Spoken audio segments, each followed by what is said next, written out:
Three bikers harassed an elderly farmer at the Riverdale County Fair. Completely unaware he was Commander Walter "Iron Walt" Peterson, one of the most decorated Navy SEAL officers in American military history. What began as simple intimidation would expose a multi-million-dollar land theft operation, uncover a massive drug manufacturing ring, and bring down a corrupt town government that had terrorized local farmers for months. The grave riders thought they were bullying a helpless old man. Instead, they picked a fight with one of the deadliest combat veterans ever to serve. Walter Peterson was about to teach the grave riders a brutal lesson about respecting their elders while dismantling the criminal empire that had taken root in his peaceful farming community. Before we jump back in, tell us where you're tuning in from, and if this story touches you, make sure you're subscribed, because tomorrow I've saved something extra special for you. The morning sun cast long shadows across Peterson family farm as Walter made his final preparations for the Riverdale County Fair at 72. His movements were deliberate but precise, his weathered hands moving with surprising dexterity as he loaded prize vegetables into wooden crates. "You sure you don't want help with those, Grandpa?" Lisa called from the porch, veterinary bag in hand. Walter straightened, rubbing the small of his back. "Been loading my own produce for 50 years, don't need help, huh?" Lisa smiled, recognizing the stubborn independence that had defined her grandfather since her childhood. She didn't mention that she'd seen him wince when lifting the heavier crates, or that his limp seemed more pronounced this morning.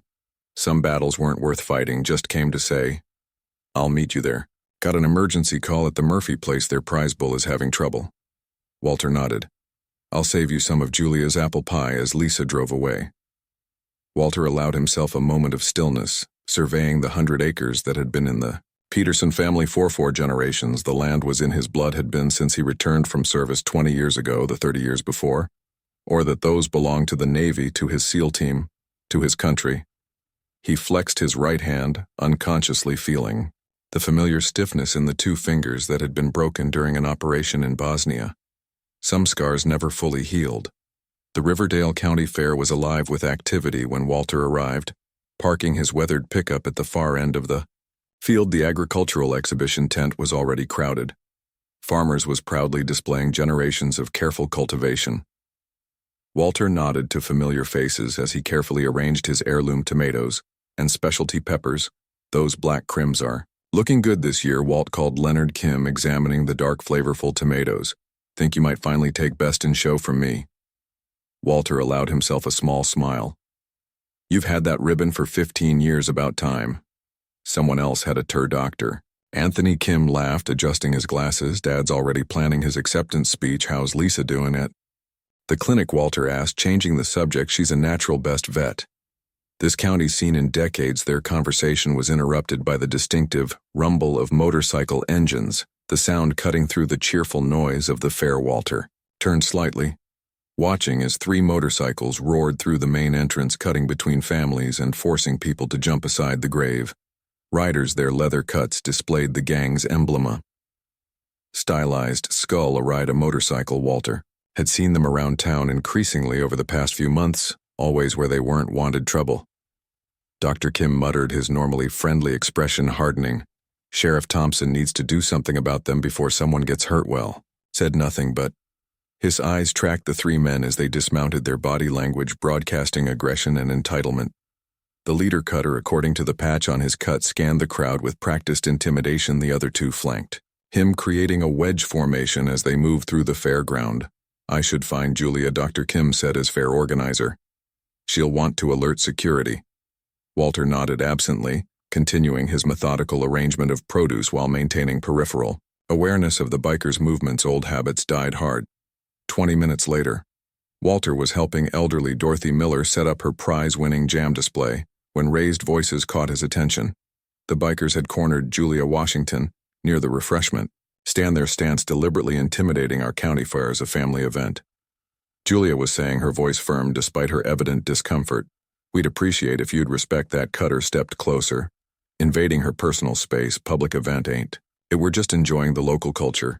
Your behavior is disturbing our guests. I'm asking you nicely to moderate your language and behavior, or I'll need to ask you to leave." The taller biker viper by his patch laughed. "Who's gonna make us, lady? That render cop over there, he He gestured toward the elderly security guard looking increasingly uncertain near the entrance. Walter sat down the jar he was holding and moved quietly toward the confrontation, not rushing, not drawing attention, but positioning himself with clear sight lines and multiple approach options. 30 years of tactical training didn't disappear with retirement. Fair looks like it's struggling this year, Cutter was saying, looking around dismissively. Shame if it couldn't. Continue. I hear land around here is getting valuable. Julia's expression tightened. The fair will be fine. We have community support. Community is changing, the third biker commented. Might be time to sell while you can. Walter approached his stride, unhurried, everything. All right, here, Julia. All three bikers turned, sizing him up instantly. Walter knew what they saw, an elderly farmer in worn overalls, white-haired and weathered by decades of sun, harmless, insignificant, their mistake. Walt, Julia said, relief evident in her voice. This gentleman were just leaving. Cutter smirked, looking Walter up and down. Don't think we were actually old-time here going to throw us out. Walter maintained neutral eye contact, his stance relaxed, but balanced. No need for throwing, Julia, asked Paulette lightly. Fair is important to the community. Viper stepped forward, deliberately bumping Walter's shoulder. Maybe you didn't hear. We go where? We want. Walter absorbed the contact without moving, noting the poor weight distribution in the biker's stance. The telegraphed aggression, the knife poorly concealed in his boot. Amateur, lots of families here, Walter said calmly. Children? There's a bar in town if you're looking for somewhere more fitting. Cutter stepped closer, using his height advantage to loom over Walter. You telling us what to do, old man? Walter held his gaze unflinching, suggesting politely for a tense moment. Nobody moved. Walter cataloged potential threats, angles, weapons of opportunity. 3 opponents, minimal training. Primarily intimidation tactics. If it escalated, he could neutralize all 3 in under 8 seconds without permanent damage. Cutter must have seen something in Walter's eyes, some hint of the predator beneath the farmer's exterior, because he took a small step back. Come on, he said to his companions. Place is boring anyway.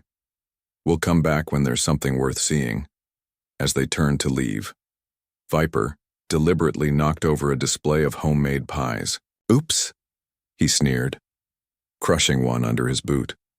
Walter didn't react, watching them go with calm detachment. Only someone who knew him well would have noticed the slight tension in his jaw, the way his right hand had unconsciously formed into a strike position. Thank you, Walt, Julia said, bending to salvage what she could of the display. They've been showing up everywhere lately. Sheriff Thompson says there's nothing he can do unless they actually break the law. How long have they been in Riverdale?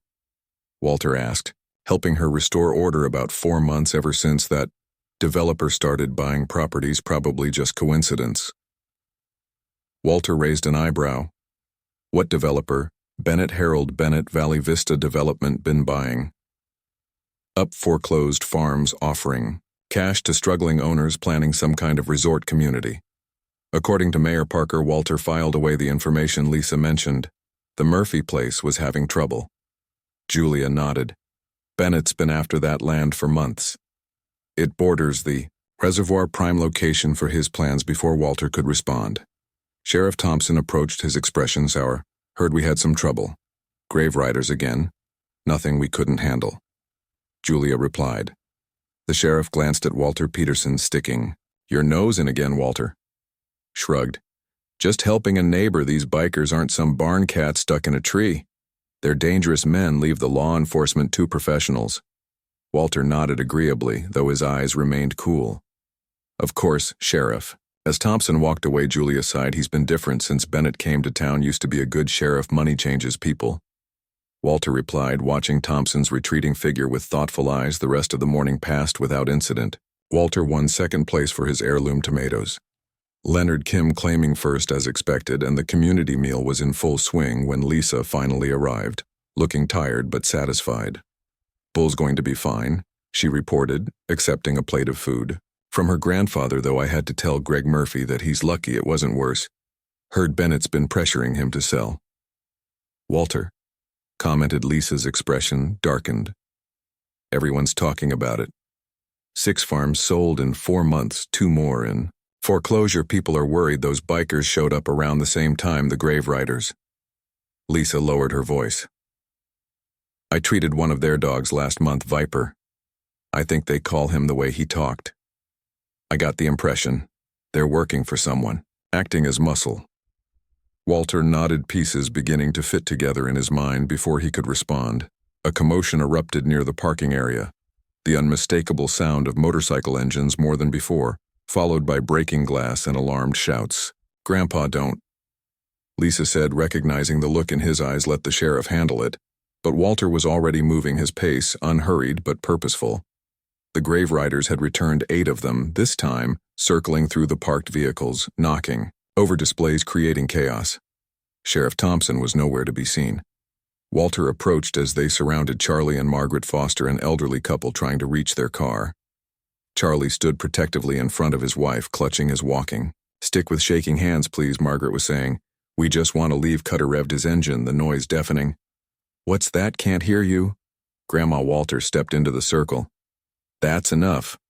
The bikers turned as one, and this time Cutter's smirk was predatory. "Well, look who it is." The tough guy farmer Walter positioned himself between the bikers and the elderly couple. "They're leaving, you're letting them." Viper dismounted, pulling on fingerless gloves with metal studs across the knuckles. "You didn't learn your lesson earlier, old man. Maybe you need a more permanent reminder about minding your own business." Walter stood perfectly still, balanced on the balls of his feet as the bikers began to circle. The elderly couple looked terrified, frozen in place. "Go to your car," Walter told them quietly now, but Charlie began now. Walter repeated, his voice carrying an unmistakable note of command, as the couple hurried away. Cutter laughed. "Big mistake, Pops. Now there's no witnesses for what happens next." Walter took a slow, deliberate breath, scenting himself 8 opponents armed with chains, knives, possibly firearms, minimal training but significant aggression, acceptable risk to neutralize immediate threat without lethal force. As Viper moved in, with raised fists, Walter Peterson prepared to show the grave riders exactly why you should never judge a book by its cover, especially when that book contains 4 decades of elite military training and combat experience. Telling and preparing this story took us a lot of time, so if you are enjoying it, subscribe to our channel. It means a lot to us. Now back to the story. Viper's fist cut through empty air where Walter had been standing a split second before the elderly farmer had shifted aside with fluid economy of movement. His weathered hands now gripping Viper's extended arm before anyone could register what was happening. Viper was on the ground, face pressed into the dirt, arm locked behind him at a painful angle. What the cutter started, disbelief etched across his face. Walter maintained the hold with minimal effort, his expression unchanged. "You boys have 2 choices," he said calmly. "Leave peacefully or leave in ambulances." Viper thrashed against the hold, his face weening. "Get him off me." 2 more bikers dismounted, pulling chains from their belts. Walter assessed angles, distances, commitment levels, amateur telegraphing every move. 8 against 1. Old man Cutter taunted, pulling brass knuckles from his pocket. "Those are some bad odds." Walter applied slightly more pressure to Viper's arm, causing him to yelp. "For you." The first biker rushed in with a wild haymaker that Walter easily sidestepped without releasing. Viper Walter delivered a precise strike to the attacker's solar plexus, driving the air from his lungs. The man collapsed, gasping. 7. Walter counted softly. The next 2 came together, coordinating their attack, marginally better. Walter finally released Viper, moving with unexpected speed. For a man his age, his movements were economical, precise, no wasted energy. No theatrical flourishes, just decades of refined combat experience expressed through efficient violence. Biker went down, clutching his knee, the other unconscious from a perfectly placed strike to the coated sinus. 5. Walter continued, his breathing barely elevated. Viper had scrambled to his feet, drawing a hunting knife from his boot. In old man Walter tracked the blade, with practiced eyes, shifting his weight subtly when Viper lunged. Walter controlled the knife hand with a textbook disarm, using the biker's momentum to drive him headfirst into a nearby pickup truck. The knife clattered to the ground. 4 nearby fairgoers had formed a loose circle around the confrontation, expressions ranging from shock to vindication. Someone was recording on a phone. Sheriff Thompson was still conspicuously absent. Cutter signaled to his remaining men, spreading them out to surround Walter. "Don't know where you learned those moves, Grandpa, but you're still outnumbered." Walter settled into a neutral stance, hands relaxed at his sides. Numbers only matter when skill levels are equal. The remaining bikers rushed him simultaneously. What followed occurred so quickly that many witnesses later disagreed on the exact sequence Walter moved through. Their attacks redirecting momentum, exploiting weaknesses, striking pressure points and vulnerable joints with surgical precision. 15 seconds later, Cutter stood alone, his men scattered on the ground in various states of incapacitation. One Walter said, softly. Cutter's face contorted with rage, he reached behind his back, drawing a revolver. Let's see your fancy moves stop this before he could level the weapon. Walter closed the distance between them with explosive speed, his hand clamped around Cutter's wrist, forcing it upward, as the gun discharged harmlessly into the air. His other hand delivered a knife-edged strike to Cutter's elbow, creating an audible crack. The gun dropped from suddenly nerveless fingers. Walter caught the weapon before it hit, the ground ejecting the cylinder and pocketing the ammunition in one smooth motion. He tossed the empty revolver aside and stepped back, his expression still remarkably calm. Zero Cutter collapsed toe, his knees cradling his injured arm.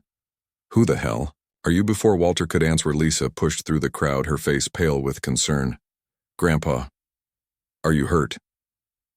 Walter shook his head slightly. I'm fine, Lisa. Sheriff Thompson finally arrived, hand on his holstered SARM. What in God's name happened? Here his gaze traveled over the downed bikers, landing accusingly on Walter Peterson.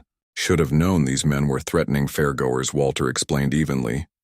They pulled weapons, I defended myself.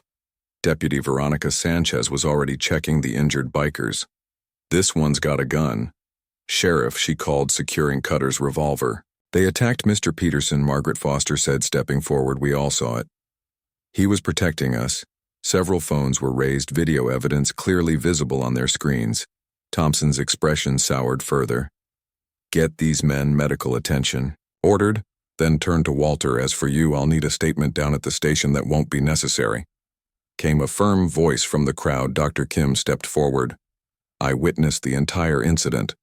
These men created a disturbance, threatened multiple people, then attacked Walter when he intervened. Textbook self-defense. Thompson's jaw tightened. That's not your call, Doctor. Maybe not, Julia Washington added, joining them. But I've already called Judge Lewis and he agrees no charges should be filed against Walter. The Fair Committee is pressing charges against these men for trespassing and destruction of property. Thompson looked between them. Frustration evident. Fine, but this isn't over, Peterson. He turned to his deputy Sanchez, processed the scene. I need to make some calls. As Thompson stalked away, Deputy Sanchez approached Walter. That was some impressive self-defense, Mr. Peterson, she said quietly. Military background? Walter nodded slightly. Navy, long time ago. My father was a Marine, taught me to recognize the way you carry yourself. She glanced around, then lowered her voice. Be careful. These guys have friends, powerful ones, noted. Walter replied as the crowd dispersed and paramedics extended to the injured bikers. Lisa drew her grandfather aside. What were you thinking? You could have been killed. They weren't going to kill anyone in broad daylight. Too many witnesses. That's not comforting, Lisa hiss. And how did you? She gestured to the downed bikers. You know what? Never mind, let's just go home. Walter shook his head.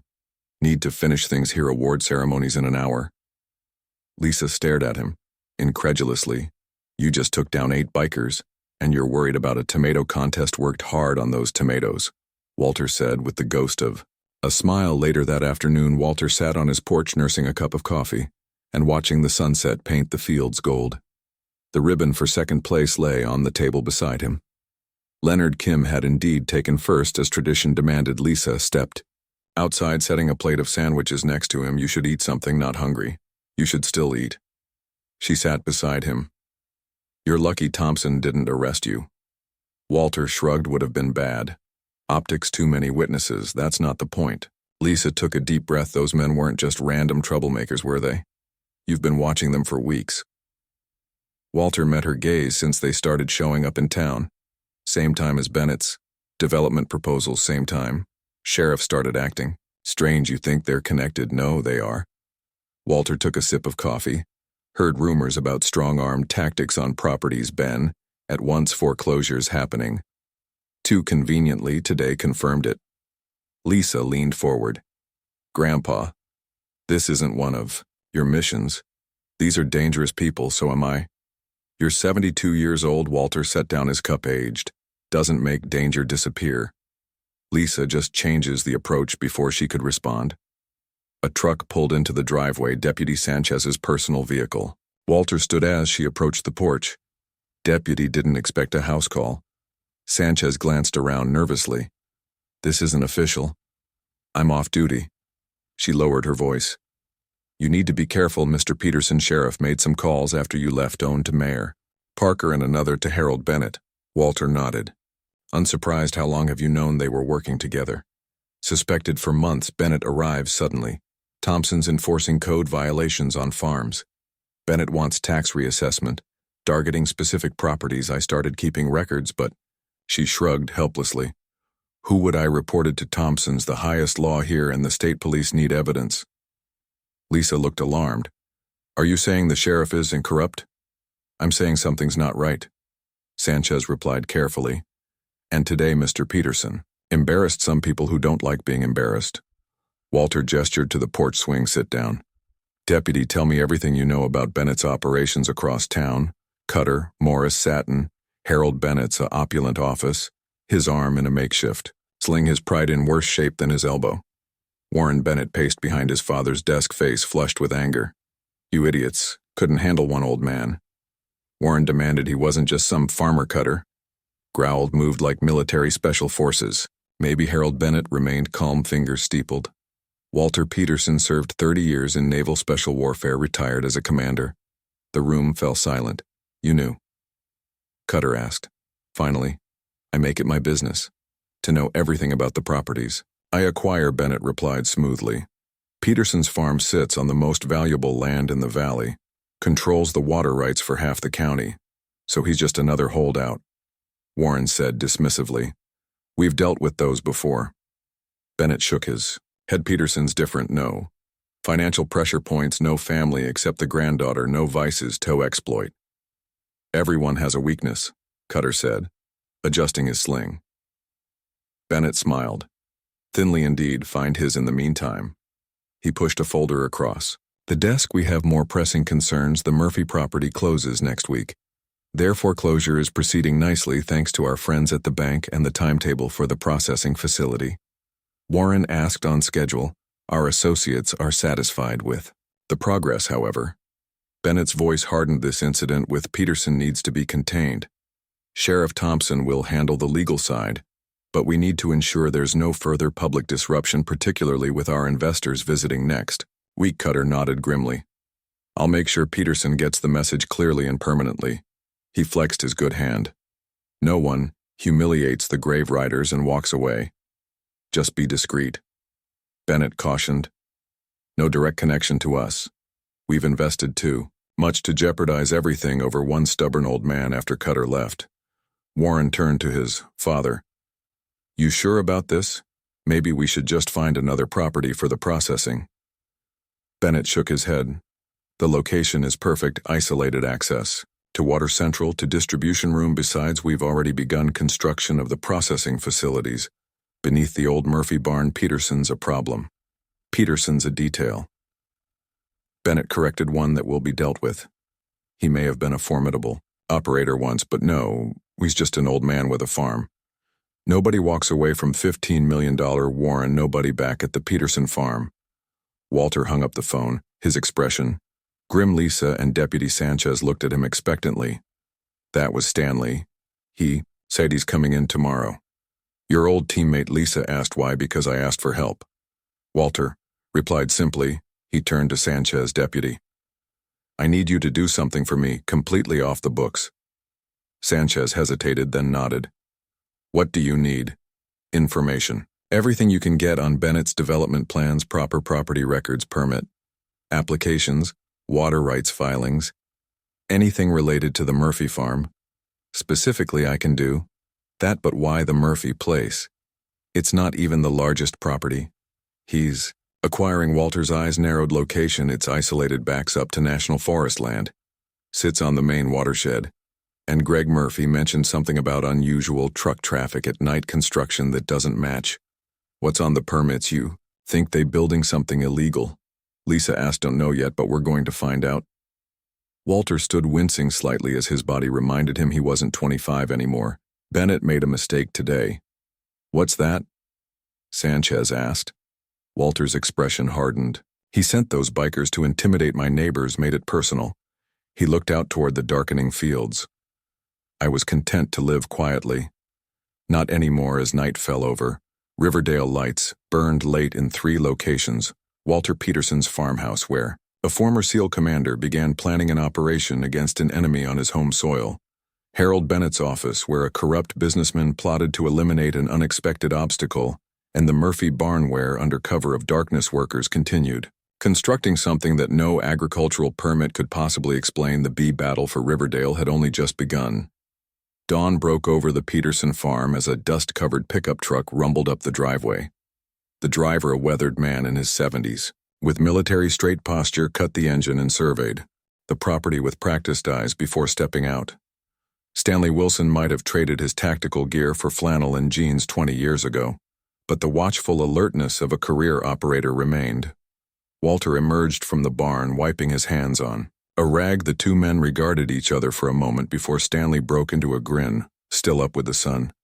I see, Stanley called. Some habits never change. Some habits keep you alive, Walter replied, clasping his old teammate's hand. Thanks for coming. On short notice, missed our last 2 reunions. Figure I owed you. Stanley's expression grew serious. Your call sounded like more than a social visit. Walter nodded toward the house. Coffee first. Then we talk inside. Lisa was already setting out mugs on the kitchen table. Maps and documents covered most of the surface property surveys, deed records, water rights certificates. She looked up as the men entered. Uncle Stan, she embraced him warmly. Not technically. Your Uncle Stanley reminded her with a smile. Anyone who pulled my grandfather-mother out of a firefight in Kosovo gets honorary family status, she retorted, pouring coffee.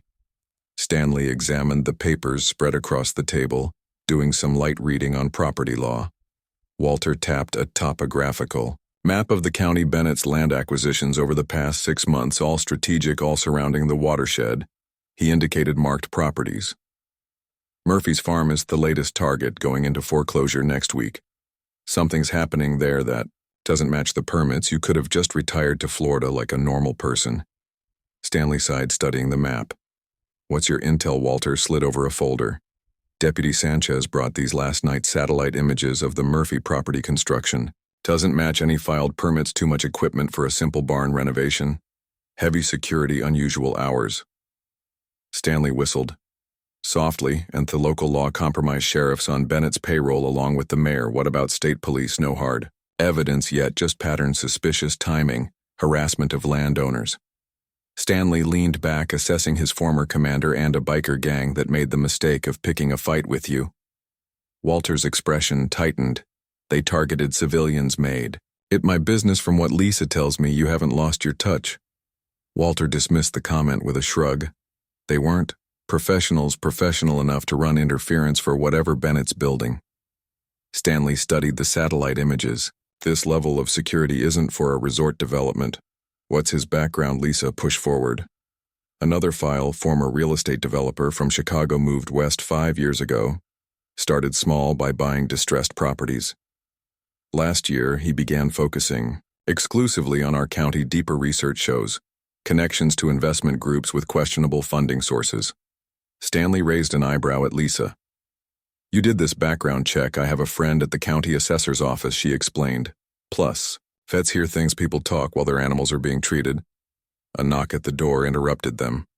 Walter motioned for Stanley to move to the side with clear sight lines as he checked the window. Deputy Sanchez, he announced, opening the door. Veronica entered quickly, glancing behind her before speaking. Thompson called an emergency meeting this morning. County Supervisors Planning Commission, Fire Marshal, everyone with oversight authority. Bennett was there. What happened? Walter asked. They fast-tracked approvals for all of Bennett's remaining projects, overrode normal inspection protocols. Thompson emphasized a hands-off approach to the economic development initiatives. She passed Walter a thumb drive.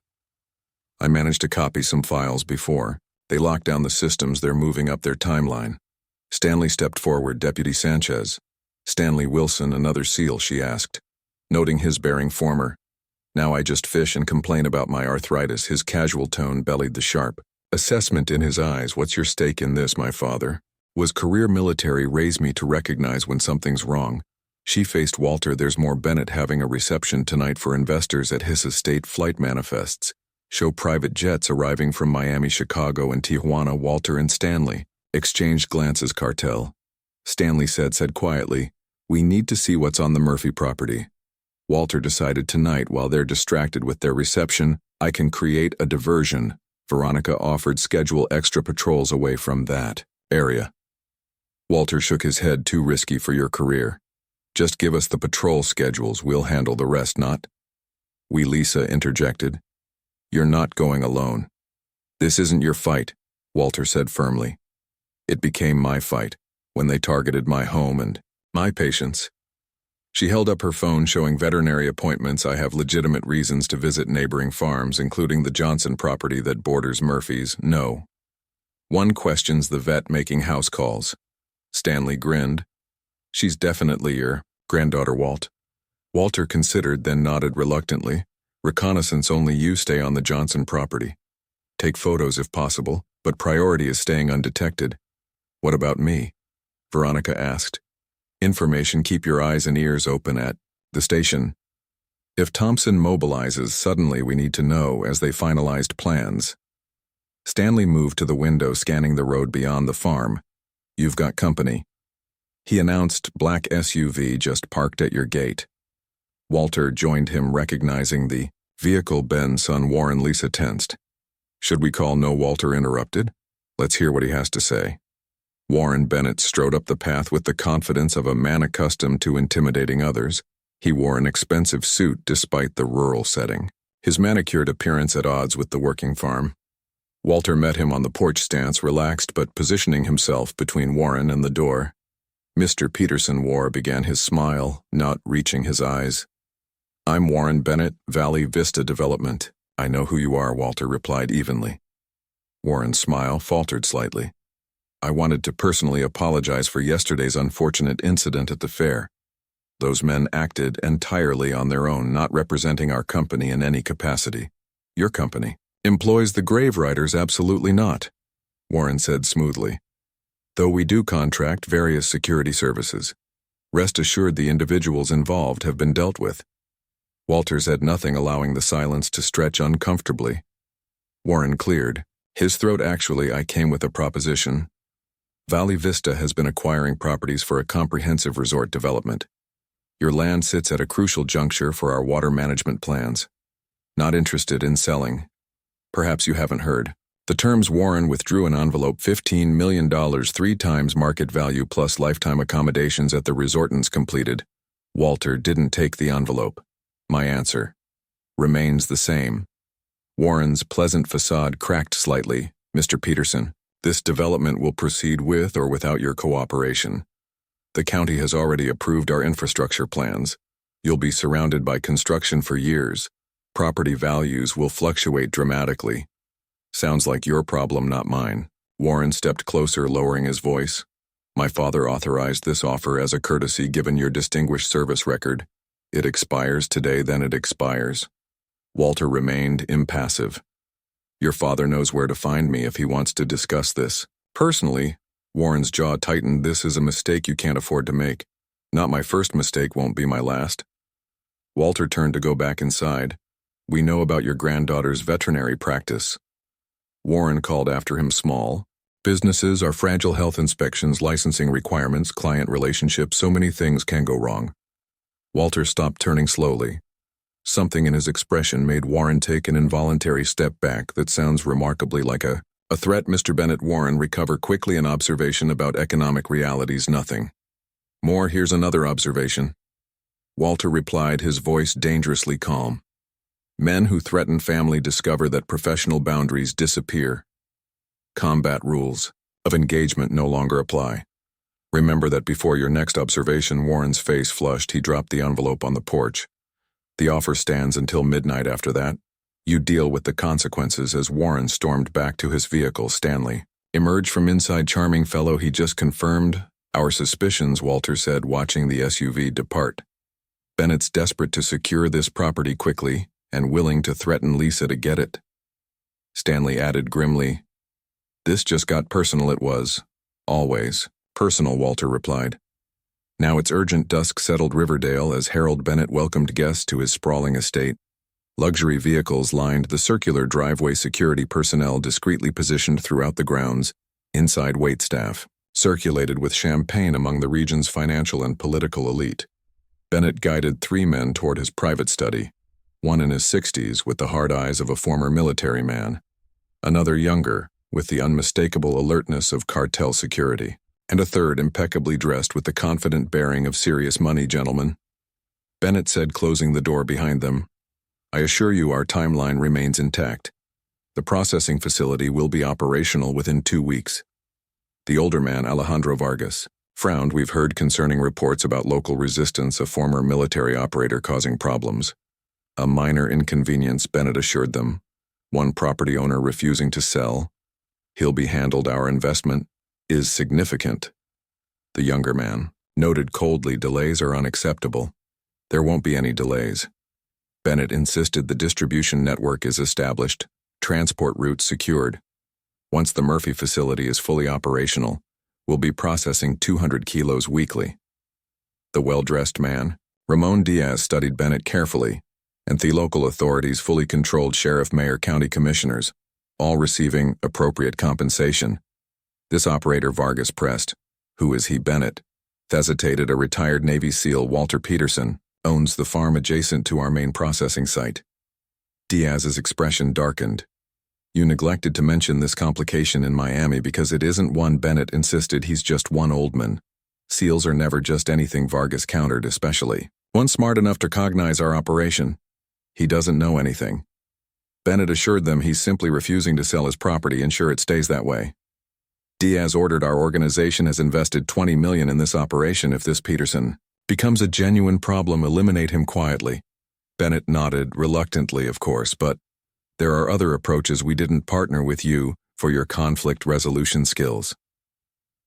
Bennett Vargas interrupted. "We partnered for your infrastructure and local connections. Handle this or we'll handle it our way." Miles away, as darkness fell completely, Lisa Peterson parked her veterinary truck at the Johnson farm, dressed in work clothes with her medical bag. She looked like any rural vet making a late call. Old Man Johnson, warned in advance by Walter, greeted her loudly. "On the porch for the benefit of anyone watching. About time you got here. Doc Bessie's been suffering all day. Sorry, Mr. Johnson." Lisa replied, matching his volume. Had emergencies stacked up inside. Johnson lowered his voice. "Your grandpa called, said you might need access to my North Herfield. Just some pictures of the Murphy property." Lisa explained, "Something's not right over there." Johnson's weathered face hardened. "Damn straight something's not right. Construction equipment running all night, men with guns patrolling. This ain't about building vacation homes." He led her to his barn, pointing to an old tractor take that up the back trail. "It'll get you close to there. Fence line, stay in the tree cover." He pressed a set of binoculars into her hand. "Military grade from my son's deployment." "Thank you," Lisa said. "My grandfather said you might be reluctant to get involved." Johnson snorted. "My family's farmed here for generations. Bennett's men came last month, offered half what this place is worth. When I refused, suddenly my equipment started breaking down. Feed deliveries got lost. Bank called in portions of my operating loan." His eyes flashed with anger. "Your grandpa was the only one fighting back. Damn straight I'm helping." Meanwhile, Walter and Stanley approached the Murphy property from the opposite direction, moving silently through the dense woods bordering the national forest.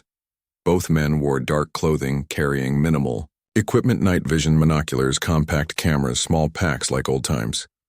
Stanley whispered as they paused at the edge of the tree line. "Fewer bullets so far," Walter replied.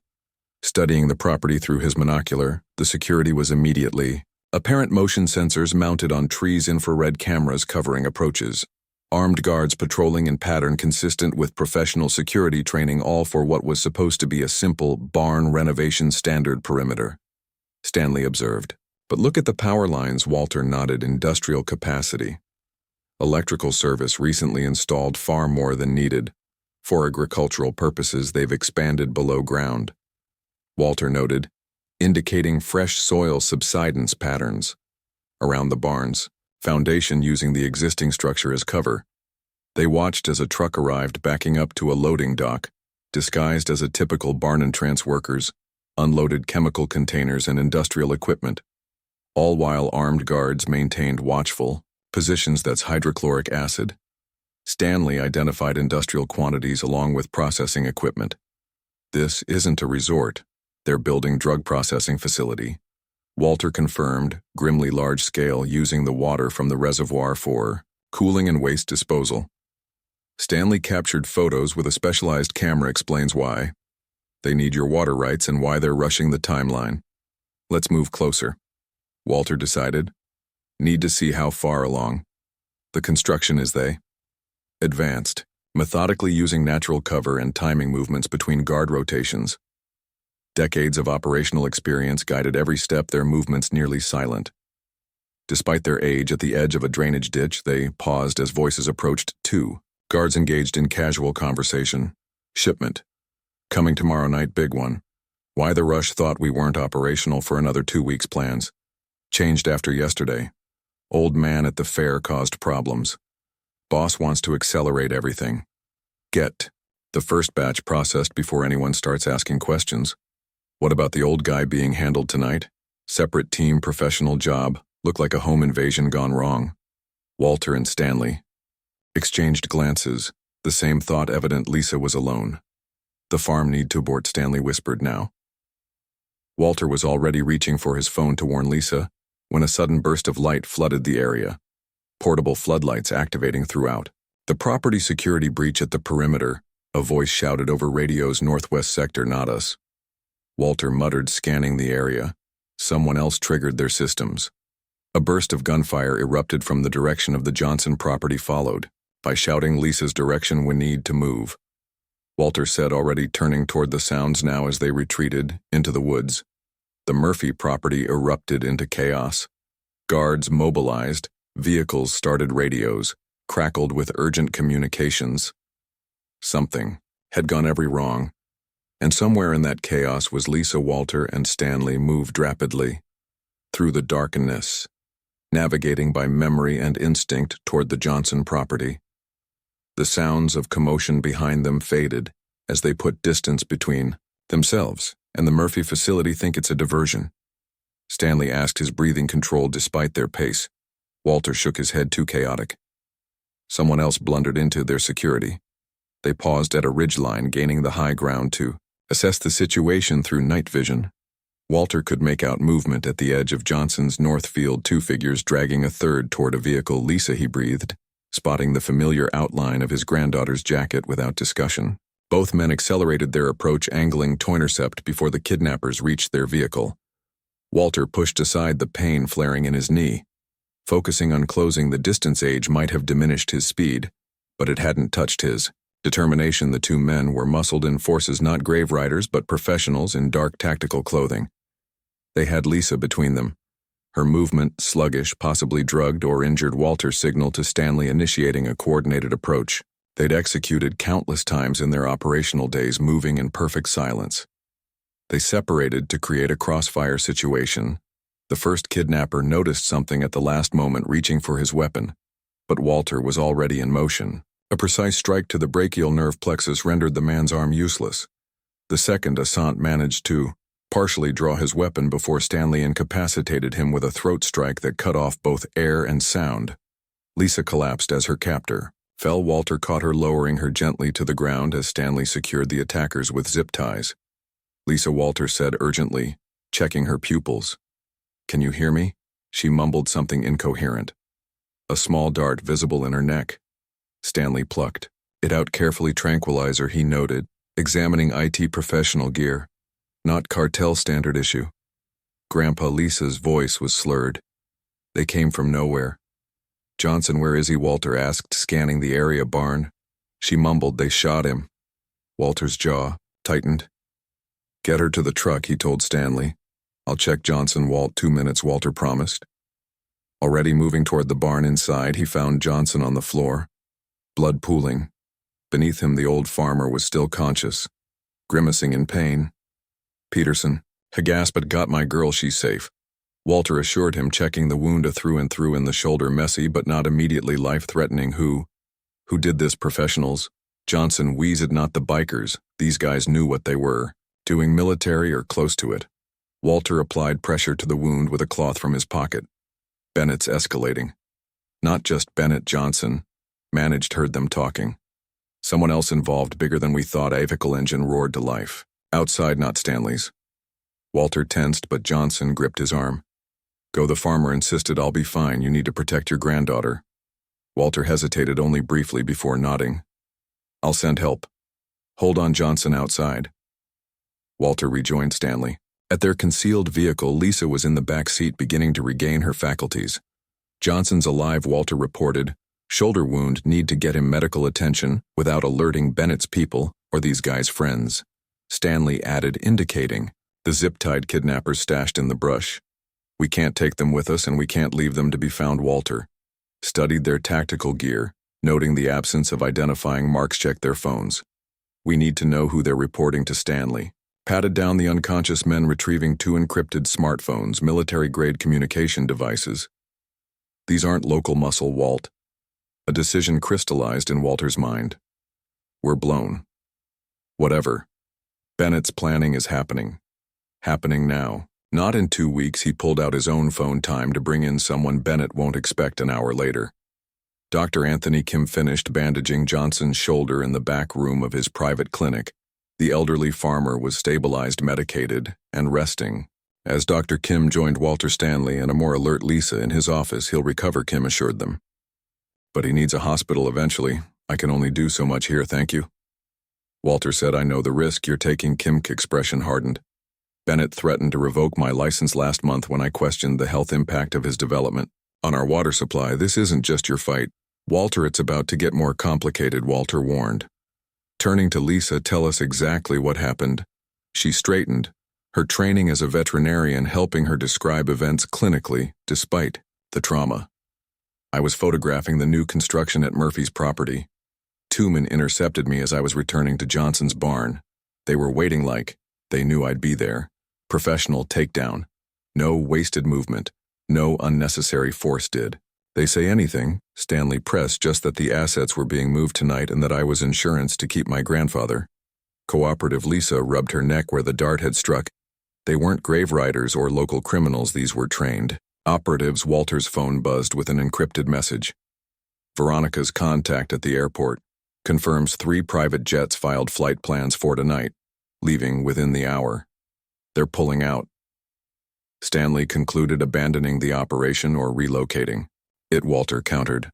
Bennett's invested too much to walk away completely. A sharp knock at the rear door interrupted them.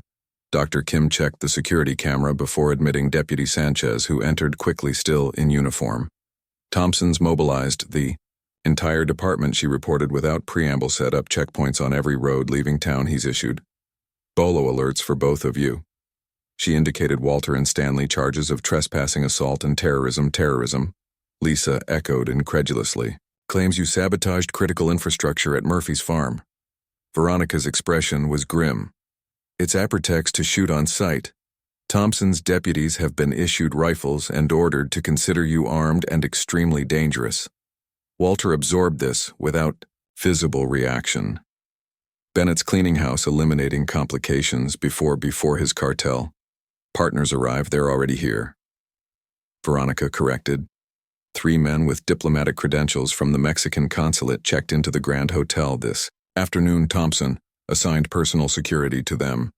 Diplomatic cover, Stanley muttered. Cartel's getting sophisticated. Walter turned to Dr. Kim. Is there somewhere Lisa can stay safely? Bennett will target her to get to me. My sister's house in the next county. Kim offered no connection to him on paper. She's a retired Army nurse, knows how to be discreet. Lisa shook her head firmly. I'm not leaving, Lisa. Walter began. No, she cut him off. They drugged me, shot Johnson, and threatened our home. This is my fight too.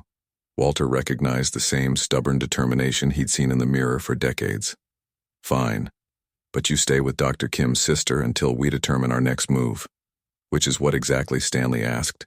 We've got corrupt local law enforcement. Professional mercenaries and cartel representatives all converging. We're outgunned and outmanned.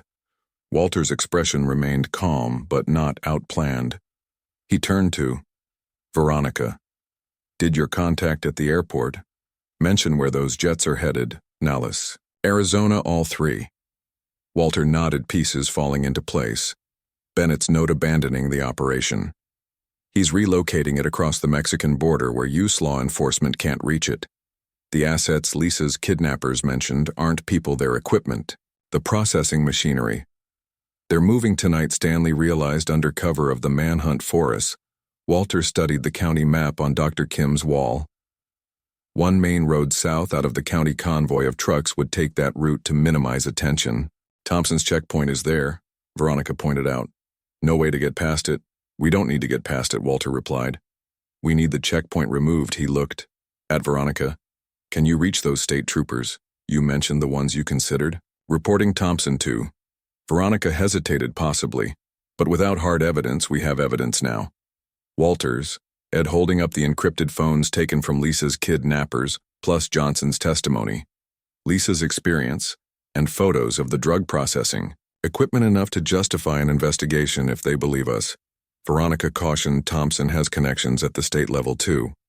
We need to go higher. Stanley suggested federal DEA or FBI. That takes time. We don't have. Walter counted. Bennett's moving. Tonight he stared at the map. Tactical options cycling through his. Men with practice deficiency. We need to identify the convoy and document what they're transporting out, evidence that can't be dismissed. Lisa straightened. I have an idea at the Murphy. Property frantic activity continued under floodlights. Workers dismantled equipment under the supervision of armed guards while Cutter Morris overseen the operation. Armed, still in a sling from his earlier encounter with Walter Warren Bennett, nervously, checking his watch, move faster. We need to be on the road in 30 minutes. My men are working as quickly as possible. Cutter snapped. Precision equipment needs careful handling. Warren's phone rang. His father. Yes, is the equipment secure? Harold Bennett demanded without greeting. Almost first, trucks are loaded. 30 minutes for the rest, make it 20. Our partners are becoming impatient. They've moved up the timetable. Warren glanced at the partially dismantled processing equipment. That may not be possible. Make it possible, his father cut him off. Thompson's checkpoints are in place. The shipment has priority clearance, but our window closes at midnight when the shift change occurs. What about Peterson being handled? Focus on the equipment. 20 minutes? Warren not. A minute more. As Warren ended the call, Cutter approached. Problem, time crunch. We need to move faster. Cutter nodded toward their remaining equipment. We'll take what's essential. Leave the rest, that's millions. In specialized equipment, better to lose equipment. Then Freedom, Cutter replied coldly. Load the precursor chemicals. And the main processing units, destroy anything we leave behind. No evidence unnoticed by either man. A small drone hovered at the edge of the property, its camera capturing the entire operation in high-def video. 2M away in the cab of Jacob Ortiz's tow truck. Lisa monitored the drone footage on a tablet, while Walter and Stanley observed the road leading from the Murphy property. They're prioritizing the chemicals and key processing equipment. Lisa reported loading them onto 3 unmarked box trucks. Walter nodded, unsurprised. Convoy will have escort vehicles, probably Bennett's security and SUVs. Thompson's men will wave them through the checkpoint. Stanley added, clean escape. Walter studied the rural road, narrow, winding through forested areas before joining the main highway. They're vulnerable before the checkpoint, limited maneuverability. No alternator routes. What are you thinking? Stanley asked, recognizing the calculating look in his former commander eyes. Not an ambush. Walter clarified, we're not engaging directly, but we need to slow them down until Veronica can contact federal authorities. Lisa looked up from the tablet. They're finishing the loading. First truck is preparing to depart. Time to move. Walter decided. Jacob, you're clear on the plan. The mechanic nodded. Block the road, make it look like an accident, then disappear. I can handle that. Walter turned to Stanley. You'll coordinate with Veronica from Kim's clinic if the feds don't respond in time. We go to contingency plan B. And what will you be doing? Lisa asked, suspiciously. Insurance, Walter replied, in case Bennett has a backup plan. We haven't identified. Stanley gave his old friend a searching look. Just reconnaissance. Right. Walt, no solo heroics, just insurance. Walter repeated. Check his watch. Convoy moves in 10 minutes. Everyone knows their positions as they disperse to their assignments. Stanley held Walter back briefly. I know that. Look, Commander. What aren't you?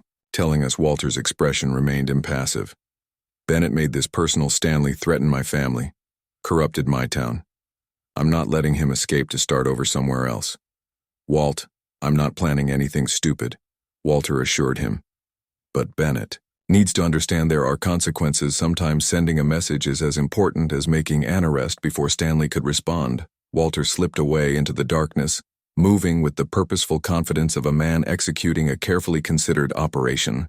The hunter was on the move, and for the first time since arriving in Riverdale, Harold Bennett was about to become the hunted. The convoy of 3 unmarked box trucks departed the Murphy property under cover of darkness, each vehicle flanked by black SUVs containing armed security. Warren Bennett rode in the lead SUV, constantly checking his watch and the road ahead.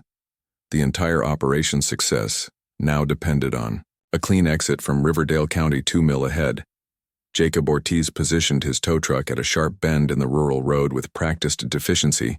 He angled the vehicle to block most of the lane while leaving his hazard lights flashing to complete the illusion of a breakdown. He popped the hood and scattered tools across the pavement as headlights appeared in the distance. He retreated into the tree line with his night vision monocular, courtesy of Walter. The convoy slowed as it approached the apparent accident. Warren leaned forward immediately. Suspicious. Stop here. He ordered his driver, send someone to check it out. 2 security personnel approached the tow truck cautiously, weapons ready. Finding no one, they began moving tools to clear a path. It's just a breakdown, one reported over the radio. Roads partially blocked, but we can squeeze through one vehicle at a time. Warren cursed under his breath. Proceed, but stay alert. This feels wrong. The delay was minimal but crucial from his vantage point. Jacob activated a secure communication app on his phone. Package delayed at Checkpoint Alpha, proceeding slower than anticipated. Miles away at Dr. Kim's clinic. Stanley received the message. Phase 1, complete. Convoy is moving again, but at reduced speed. Veronica nodded. Phone pressed to her ear. My contact of the state police is patching me through to the DEA field office in Phoenix. Still no guarantee they'll mobilize in time. Keep trying. Stanley urged, we need official intervention. Before they crossed the county line, he checked another phone. No contact from Walter yet. Should we be worried? Lisa asked, still monitoring the drone feed on her tablet. About your grandfather? Stanley smiled grimly. I'd be more worried about Bennett. Harold Bennett's estate buzzed with frantic activity. Security personnel patrolled the perimeter, while household staff packed essential items in his study. Bennett secured documents in a briefcase while maintaining phone contact with the convoy. 20 minutes. To the checkpoint, Warren reported. Minor delay, but we're moving. Again, Thompson confirms his men will wave you through. Bennett replied. Once you're past the county line, our exposure is minimal. And Peterson, no contact from the team sent to ELCT. His granddaughter, they've missed 2 check-ins. Warren's voice tightened. That's not good. Focus on the shipment, Bennett instructed. I'll handle Peterson if necessary. As he ended the call, Bennett opened a hidden wall safe, removing a pistol and several passports. His attention focused on escape preparations. He failed to notice the subtle movement of the drapes behind him as a shadow detached itself from the darkness. Planning a trip? Walter asked. Calmly, Bennett spun, raising the pistol, but Walter was already in motion. A precise strike to Bennett's wrist sent the weapon clattering across the floor before Bennett could shout for security. Walter applied pressure to his coated artery, cutting off blood flow just long enough to ensure compliance. Without unconsciousness, quietly, Walter advised, releasing the pressure slightly, or next time I don't let up. Bennett's eyes bulged with fear and rage. How did you get past security? Your men. Focus outward, watching for obvious approaches. Walter guided Bennett to a chair. Amateur mistake. You hire better quality professional kidnappers than perimeter security. I don't know what you're talking about. Bennett gasped, rubbing his throat. The 2 men who attempted to abduct my granddaughter, military contractors, not your usual thugs. Walter remained standing, positioning himself to monitor both Bennett and the door. Who are they working for? Not the cartel directly. Bennett's expression confirmed Walter's suspicions. You have no idea what you're involving yourself In Peterson, this is bigger than some local development dispute drug processing facility at the Murphy Farm distribution network through your resort properties. Cartel financing. Walter's tone remained conversational. What am I missing? Bennett barked a humorous laugh, the part where you're a dead man. My security team checks in every 5 minutes. They currently responding to a perimeter alarm on the east fence. Should keep them occupied for another 3 minutes. Walter leaned closer. Enough time for us to discuss who really employs those professional contractors. Bennett's composure cracked slightly. You think this is just about drugs, the cartel, they're just clients. Peterson customers for what exactly? Infrastructure, logistics, political protection. Bennett's eyes darted toward the door. My organization provides services to various interests. The cartel is merely one division. Walter processed. This revelation, a clearing house for criminal enterprises with connections high enough to access military-grade personnel and equipment, higher than you can imagine. Bennett sneered. Men like you soldiers think patriotism means following orders. My clients understand that real power comes from controlling who gives those orders. Walter's expression hardened. Men like, understand that power without principle is just corruption with better marketing. Bennett glanced at his watch. My security will return in 90 seconds. Nothing you can do will stop this operation. The equipment will cross the border. Production will resume. The only variable is whether you and your granddaughter live to see tomorrow. About that convoy, Walter replied, producing a satellite phone. It seems they've encountered some unexpected delays on the rural road. The convoy had slowed to a crawl. The lead truck's engine had mysteriously begun overheating, forcing Warren to transfer its cargo to the other vehicles, further delaying their journey. We still 20 minutes from the checkpoint. Warren informed his father over the radio, frustration evident in his voice. Something's wrong with the lead truck. Sabotage. Harold Bennett replied instantly. Peterson's people have been on the property. Warren froze. How? Do you know that? Because he's standing in my study. Bennett answered, his voice tight. Listen carefully. There's an alternate route through the logging roads. Take it. Avoid the main checkpoint entirely. Walter allowed Bennett this communication gathering intelligence on their contingency plans. When Bennett finished, Walter calmly took the radio. Warren, this is Walter Peterson. By now, you've realized your lead truck's problems aren't accidental. The coolant lines were compromised while your men were busy loading the cargo. Warren's voice came back. Tau with anger. What do you want, old man? Simple. Your operation is finished in Riverdale. Federal authorities have been contacted. Evidence of your processing facility has been documented and transmitted. You have one option remaining: surrender to county authorities. You're bluffing. Warren snarled. Thompson controls county law enforcement. Sheriff Thompson does. Walter agreed. But Deputy Sanchez has been building a case for months, and she's not alone on the road. Warren turned to his security chief. Get us moving now. Abandon the disabled truck, transfer the critical components, and proceed to the alternate route back at Bennett's estate. Walter listened to the frantic orders, then set down the radio. Your son lacks tactical patience making emotional decisions. Bennett's confidence seemed to waver for the first time. What have you done? Created problems requiring your personal attention. Walter replied. While you've been threatened and distracted, my team has been busy. Bennett lunged for a hidden alarm button beneath his desk, but Walter intercepted him with practiced deficiency, immobilizing him with a joint lock. You're too old for this, Bennett gasped. Through the pain, you can't fight an organization. That spans continents.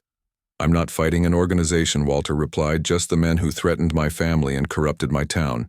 He secured Bennett with plastic restraints. As for age, experience compensates for many things, something your mercenaries should have considered. A commotion outside signaled the return of Bennett's security team. Walter moved with decisive purpose, securing a flash drive from Bennett's computer before exiting through the study's French doors. By the time armed men burst into the room, Walter had vanished into the state's extensive gardens. Bennett struggled against his restraints. Find him, he's heading for the perimeter. Meanwhile, the convoy had diverted onto a narrow logging road, the remaining trucks moving at reduced speed over the uneven terrain. Warren's frustration mounted with each passing minute. This route adds an hour to our journey, he complained to the driver. We'll miss our rendezvous window, better late than intercepted. The security chief replied pragmatically. Peterson couldn't have anticipated this alternate route as they rounded a bend. Warren's confidence evaporated ahead, blocking the narrow road. Sat an old pickup truck with its headlights off. A lone figure leaned against the hood. Lisa Peterson, arms crossed. Calmly stop, Warren ordered, drawing his weapon. How the hell did she fend?